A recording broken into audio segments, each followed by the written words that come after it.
కర్నూలు జిల్లా ఆలూరు నియోజకవర్గంలోని హూలగుంద మండలము మరియు సులువాయి గ్రామానికి చెందిన టీడీపీ పార్టీకి చెందిన 30 కుటుంబాలు వైఎస్ఆర్ కాంగ్రెస్ పార్టీలో చేరాయి. ఆలూరు ఎమ్మెల్యే బూసినే విరూపాక్షి వారి క్యాంప్ కార్యాలయంలోని పార్టీ కండువలు కప్పి ఆహ్వానించారు. ఈ సందర్భంగా కూటమి ప్రభుత్వం ఎన్నికల హామీలు అమల్లోనే విఫలమైందని, ప్రజల సమస్యలను పట్టించుకోవడం లేదని ఎమ్మెల్యే విమర్శించారు.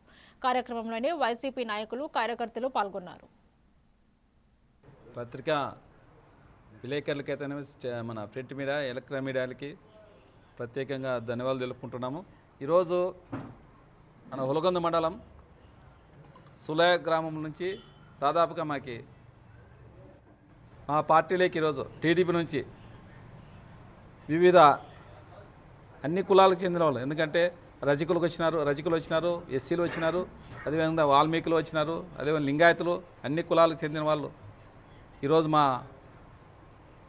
టీడీపీ నుంచి వైసీపీ పార్టీలోకి వచ్చి కండువా కప్పుకున్నారు. ఎందుకంటే వాళ్ళు ఇంకా అధికారము 3 సంవత్సరాలు ఉంది, అయినా కానీ వాళ్ళు చెప్పినవన్నీ వాగ్దానాలన్నీ చంద్రబాబు నాయుడు గారు సంక్షేమ పథకాలు ఎన్నో అలవేయని హామీలు ఇచ్చినాడు.